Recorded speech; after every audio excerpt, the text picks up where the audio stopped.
Hugmyndin átakastjórnmál séu slæm og eitthvað sem við eigum að afleggja og taka upp samræðustjórnmál byggir á því að í grunninn séum við öll sammála. Að við viljum öll stefna að sameiginlegu markmiði, að auknum jöfnuði og aukinni velsæld allra manna. Þetta byggir á því að við horfum framhjá að við höfum mismunandi hagsmuni. Horfum framhjá því að hinni ríku og auðugu og hinni valdamiklu hafi aðra hagsmuni en hinnir valdalitlu og fátæku.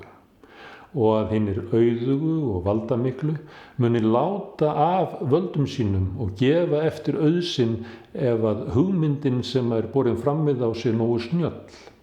Að þá muni þeir segja, aha, einmitt, ég ætla að hætta að vera voldugur og auðugur og ég ætla að gefa völd mín og auð til hinna. Auðvitað gerist þetta ekki svona. Hinnir auðugu og valdamiklu munu ekki gefa eftir völd sín og auð nema með átökum. Þeir munu verja þau með átökum.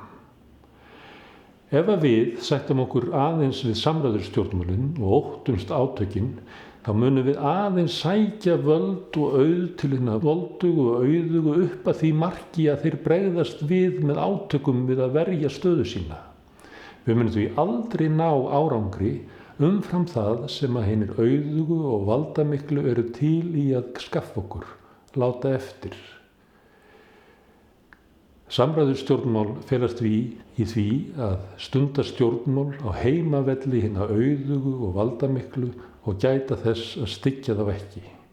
Þiggja það frá þeim sem að þeir eru til að láta af hendi og ekki biðja neitt og ekki sækja neitt meira. Samræðustjórnmál eru því uppgjöf, gagnvart auðræðinu, gagnvart veröld þar sem að hinnir auðugu og valdamiklu ráða og stjórna öllu.